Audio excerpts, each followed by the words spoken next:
I heard crying in the woods. Are you lost? Please, he's coming! Now available on Tubi and On Demand. The Veil, a genre-bending cosmic horror from Film Frontier Studios and Buffalo 8, starring Sean O'Brien and Rebecca Kennedy.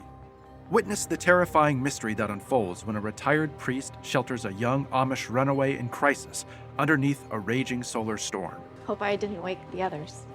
The others? I live here alone. Stream The Veil now on Tubi for free. Also available to rent or buy on Amazon Prime Video, Apple TV, Google Play, and Fandango at Home. Have you ever seen anything like it before? Written and directed by Cameron Bile. An official Austin Film Festival and H.P. Lovecraft Film Festival selection. Visit www.filmfrontierstudios.com for more. No! No! Content warnings for this episode include a depiction of murder. For additional content warnings, please see our show notes.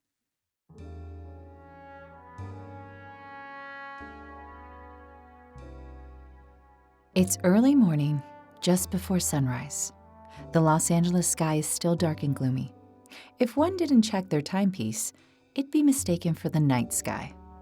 But as one of the hundreds of early birds prepping the sound stages for today's film shoot, you're up trying to get that worm. Like anyone else in Tinseltown, whose livelihood depends on being a small cog in the big entertainment machine that is Culver Studios in 1920s Hollywood, you got a job to do. Crew members bustle in and out of the soundstage through the elephant door, a heavy wooden door as high as an elephant's eye, each unloading a seemingly endless amount of equipment and racing through the maze of stages on the expansive lot. The massive studio buildings high overhead dwarf the crew like ants in an ant farm. Behind you, a shout. It's the production manager. He needs you to head over to the mansion for today's new script pages. He doesn't say who has them, but you know better than to ask questions. You say, "Yes, sir," and make your way outside. Foggy hills loom in the background as a crisp breeze sends shivers down your spine. Making your way up the stone path, you keep your arms tight against your waist, not wanting to get stabbed by the sharply cut hedges on the well-kept lawn. The shadow of the mansion looms over you, washing out the color from your face. It's enormous, with large columns reaching the full height of the two-story building to hold the grand roof up above. The white paint adds a regal essence, and there's not a chip or a scratch in sight. As you approach the door, you take a deep breath and make your way to the Culver Studios Mansion. The wooden floors creak as you step inside, and what an inside it is. Beautiful, hand-sewn rugs decorate the living space. Rich, soft cushioned chairs, a chandelier shimmering from the ceiling, and a long staircase ascends to the balcony above. A shoe scuffs at the top, and your attention snaps in that direction. A tall, mysterious man hides his face behind a funky bowler hat. He sports a striped gray suit, freshly iron-pressed. His hand glides smoothly along the wooden rail as he patiently makes his way to the first floor. You quietly pat your hands against your slacks, a poor attempt to wipe the sweat dry. He looks up, and for the first time you get a good look at him. Gelled back hair, pudgy cheeks, and a perfectly sculpted mustache. Thomas Ince, film producer, Culver Studios owner, and your boss of bosses. Mr. Ince, reaches inside his coat and pulls out a polished script. Your hands shake as you take it from him. He smiles and walks off into another room, and deeper into the cavernous mansion. You speed walk out the door and down the stairs. When you get to the hedges, you look over your shoulder for another peek. He's gone. You catch your breath and head back to set, today's pages firmly in your hand. Another day on the lot has begun, and you've got a job to do.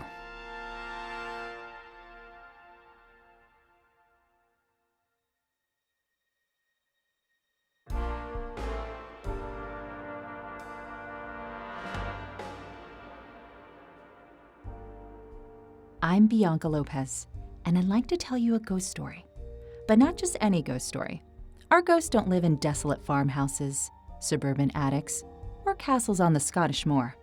The ghosts in these stories are the larger-than-life characters of Tinseltown's past. Whether a big-time producer, a rising starlet, or just another face in the crowd, these souls and their search for glory came to an inglorious and sometimes tragic end. So, come with us as we peek behind the curtain of Hollywood's glitz and glamour and go beyond the veil on this week's Tinseltown Ghost Stories.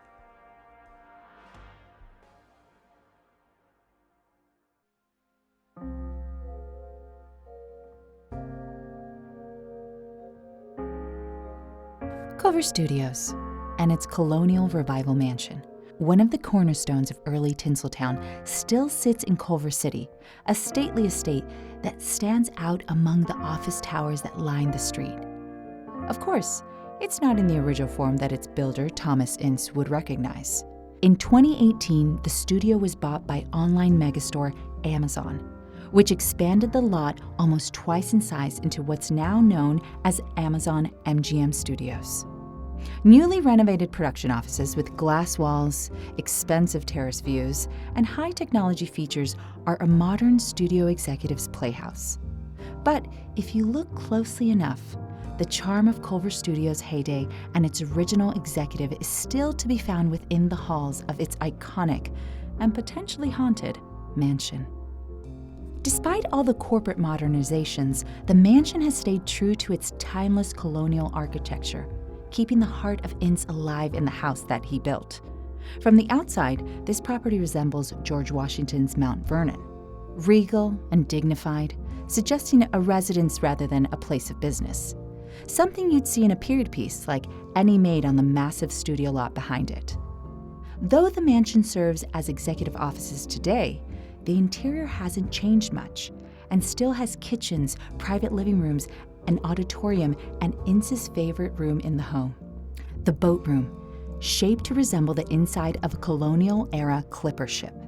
The mansion's significance isn't simply as the pretty reminder of past architectural preferences, but along with the sound stages and production offices, represents a major point in Hollywood's history. Some of the biggest films in cinematic history were made here, and the mansion itself even makes an appearance in Gone with the Wind, one of the first true blockbusters. Though it started as one man's dream, the studio quickly became one of the biggest production houses of its time, with classics like Citizen Kane and A Star is Born being filmed on its sound stages. And a lot of that was thanks to its venerable owner, a man of big stories and bigger ambitions, whose own meteoric rise to the top of Tinseltown's elite may have been the very thing that caused his tragic fall. Hollywood today can thank the pioneers who nurtured the art form that is the silver screen, and Thomas Ince was one of the most consequential. He was also known for his silent Western films, earning the nickname Father of the Western, which goes to show you how much impact he had. Considering how without the Western, we may never have heard the names John Wayne, Clint Eastwood, or Ronald Reagan. But was this destiny or simply an unavoidable set of circumstances? In an industry where it's hard to find your start, Thomas Ince found it more difficult to avoid. He was an OG Nepo baby, born on the breezy shores of Newport, Rhode Island, into a household of entertainers. The passion for storytelling was in his blood, literally. But although his parents worked in the industry, they were never able to achieve the things they had desired when Thomas was born. He watched as his father gave up an acting career and pivoted to become a theatrical agent. But Ince grew up with an innately creative spirit and wouldn't let that go. Growing up with a front row seat to the industry, Ince developed the most crucial part of a life in entertainment: ambition.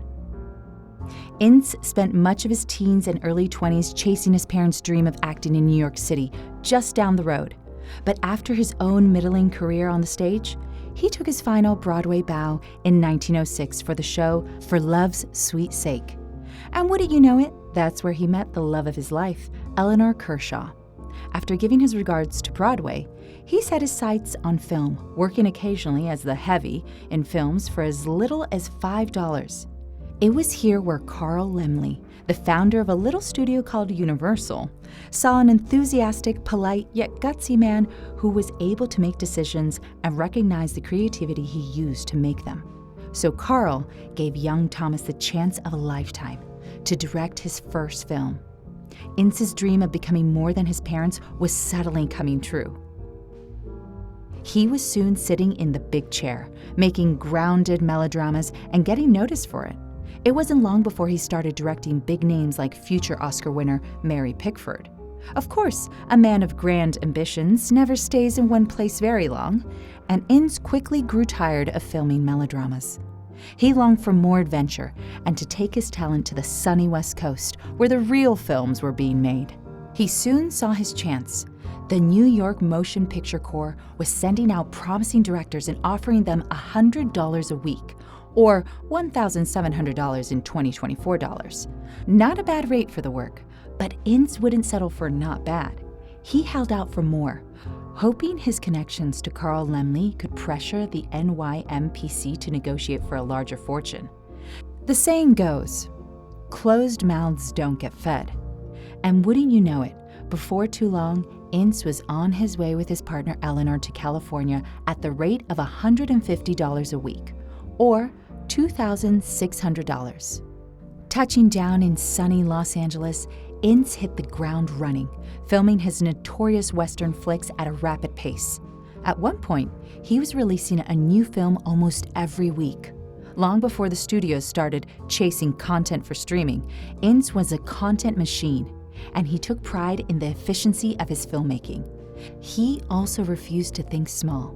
Needing an authentic space for his Westerns and crew that could produce on demand, he decided there was no better approach than filming on location rather than on a soundstage. Ince pulled some strings and convinced his bosses back in New York to hire the 101 Ranch Wild West Company, way out in Oklahoma. Shooting where the frontier still was sort of frontier-like allowed him access to horses, stagecoaches, wagons, live buffalo, everything a Western needed. And this approach clearly paid off. His films were a hit. His success on the ranch launched him into bigger business back in LA. Of course, pushing so hard to complete so many films in such quick succession will eventually take its toll. Thomas was the kind of director who wore many hats on set, spending hours cutting film reels, staying up well past midnight writing skits for the next day, choosing the music for every film, and generally running himself ragged. To help create some desperately needed order in his approach, Thomas famously incorporated a department system breaking his crew up into sections: lights, camera, costume, and declared heads of each department. A standard Hollywood holds even to this day. The innovative mindset is what makes Ince stand out. It's common to mistakenly associate fame with success, but what makes Ince so special is his humble manner to remain focused on what's best for the film.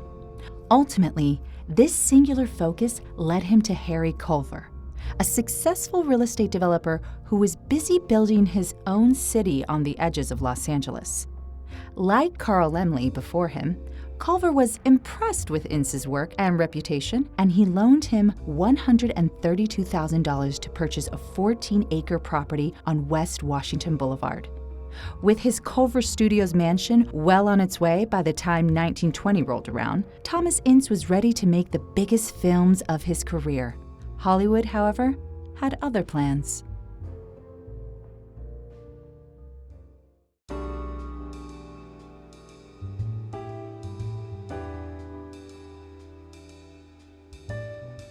If the 20s were famous for one thing, it would be the roaring parties. Think boas, jewels, gowns, champagne, jazz, dancing. Glamorous, fashionable, and always a little scandalous. And in Tinseltown, those scandals reached all the way to the top. November 1924, William Randolph Hearst, legendary newspaper baron, Hollywood royalty with his own castle to boot, and a man who would eventually become the richest in the world, invited a special guest of honor, Thomas Ince, on his yacht to celebrate Thomas's 44th birthday. Thomas, now a well-respected and influential producer, was to be celebrated with a yacht party the likes of which Hollywood had never seen. In circles like these, hedonistic pleasure is just part of doing business. Hearst owned Cosmopolitan Productions and desired to film the company's next projects at Ince's Culver Studios lot. Filming around the mansion was one of the most desirable places for production, and Hearst wanted a piece of the action. The two had been negotiating for weeks prior to the extravaganza, but the deal was still to be done. What better way to seal the deal than a fancy birthday yacht party, especially for a guy who built a boat room in his house? Kind of on brand, to be honest. Unfortunately, it would also be his downfall. As anyone in Tinseltown could tell you, doing business with the most powerful man in town comes with bigger risks than going broke on a bad picture. Bon voyage on Hearst's yacht, the USS Oneida. Hearst, his mistress Marion Davies, and a coterie of big-time industry names, including Charlie Chaplin, all gathered aboard and sailed out under the starry night. The evening began with a fancy meal accompanied by the finest of booze. Big band music persuaded people to move the floor, and with the libations flowing, everyone got a little loose. And Thomas Ince, the man of the hour, was enjoying himself more than anyone. However, if some accounts are to be believed, things were not all celebratory that evening.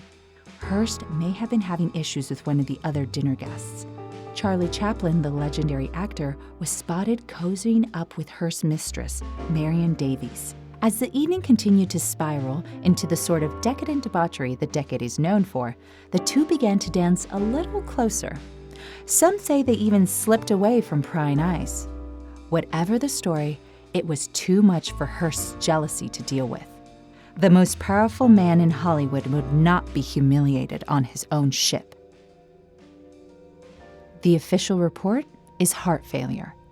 A water taxi was ordered to sail a man ashore and rush him to the nearest hospital. And this man's death certificate states he died from heart failure. And that is how Thomas Ince, at the age of 44, passed away tragically at his own birthday party, a victim of his excessive work ethic and ambition. Except, in the days following the producer's untimely passing, rumors in the press were everywhere. The Daily News printed copies with headlines that read, "Movie producer shot on Hearst yacht," and the allegations that Ince had gotten in the way of a bullet meant for Chaplin soon emerged. But before the story could take hold, new editions were printed removing the headline. Of course, Hearst owned about 30 newspapers at the time, and being a rich and well-positioned media mogul had its advantages. And Hearst had certainly used this advantage, printing stories in each of his papers about Ince falling ill at Hearst's home before going out on the Oneida that evening. Thousands of copies flooded the streets, and soon all those murder allegations disappeared and the world moved on. But how could anyone get away with such a crime, especially with witnesses? Unfortunately, power often gets its way, and Hearst was used to getting what he wanted. A privilege that aligns perfectly with a cover-up on the night of Ince's birthday. What about other partygoers? It's no secret that money talks, and it's possible Hearst's offer was too irresistible. Was there hush money involved? Well, Ince's widow, Eleanor, received a trust fund from Hearst after the sudden death.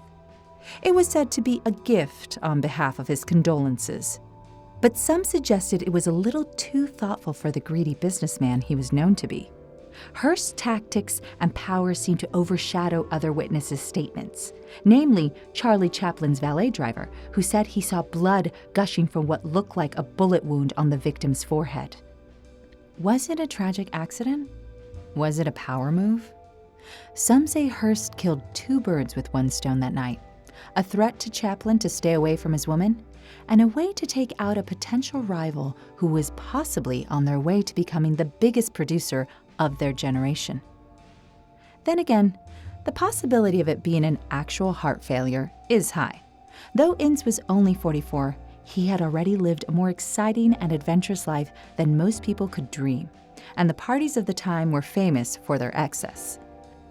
Was Ince shot, or did he just party until he dropped? The only people who know the entire truth were on that boat all those years ago.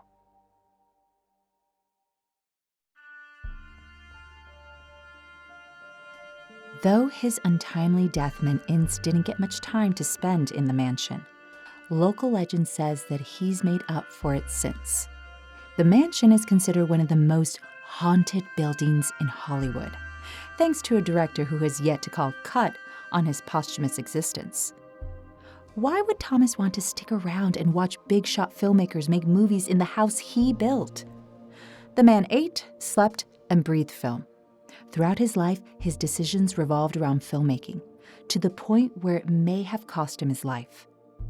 Now firmly in the afterlife, Ince can watch over other young, passionate creatives, guiding them away from shiny big businesses and keeping things as much about making genuine art as possible.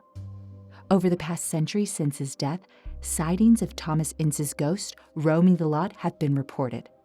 Instances like Ince shouting at employees, or looming like a shadow from the catwalk above his beloved stages, or wandering around his former office halls. The mansion and adjoining lot have undergone a number of changes when new owners moved in, not all of them to the approval of the former owner's spirit. Whenever the lot was under renovations, it's said that Thomas Ince was not quiet about his distaste of changes being made to his home. One story comes from a longtime employee in the prop department. In 1988, the lot was having some of the largest renovations in its history, a page-one rewrite of almost the whole lot. Most of the original buildings were torn down, the exception being the beloved mansion. 2 construction workers were demolishing stage 1, stripping facades and breaking down sets when they were suddenly interrupted by an unexpected guest. A man wearing a peculiar bowler hat watched the workers rip away the stages from the catwalk up above.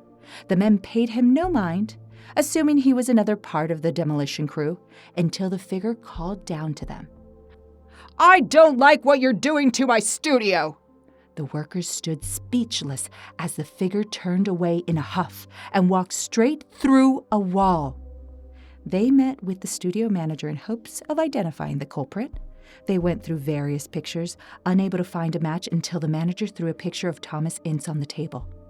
Pointing at the photo, the men confirmed this was the man they saw and promptly quit on the spot.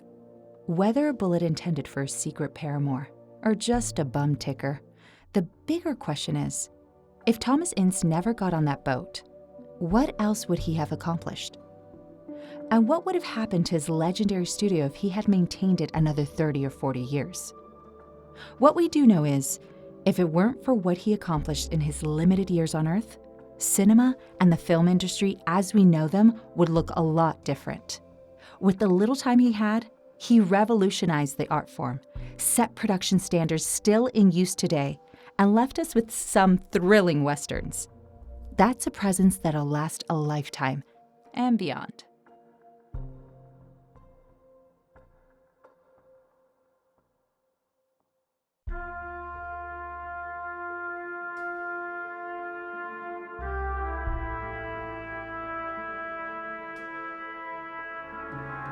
We hope you enjoyed this tale of real-life scandal from Hollywood's past, and the spirits left to haunt those seeking fame and fortune in its walls. In the months ahead, we'll deliver many more of these tales of tragedy and terror, of secrets and lies, and explore some of Hollywood's most haunted mansions. If you like this podcast, please give us a 5-star rating and share with a friend. You can find me at Bianca P. Lopez on Instagram. You can also follow us on Instagram and Threads at PodFrontier. Please drop us a line and let us know what you thought of this week's episode. We can't wait to hear from you. I'm your host, Bianca Lopez. Tinseltown Ghost Stories is part of the PodFrontier podcast network. This episode was written by Emily Castro, with assistance by Kyle F. Andrews. Produced by Kyle F. Andrews and Cameron Bile. Co-produced by Emily Castro. Sound recording, audio engineering, and mixing from Alyssa Rose at Honeydew Studios in North Hollywood. Directed by Morgan Rudder, with audio editing by Zach Morrison. Music composed by Robinson Hobbs. We'll be back next month for another new full-length episode on creepy locations and the crimes and secrets around them. Until then, stay spooky, LA. As a filmmaker, I'm fascinated by the endless ways to tell a story in pictures. and I find my inspiration in films by great directors. Whether you're just a casual film fan or a full-fledged filmmaker yourself, the Director Series podcast will deepen your love of cinema with in-depth breakdowns of your favorite films and directors. Each month brings together a collection of films from an influential filmmaker or film movement and explores the overlapping themes and ideas that tie them together in a bid to inspire the next generation of storytellers. Look for the Director Series podcast on your favorite podcatcher, or go to patreon.com/podfrontier to learn more.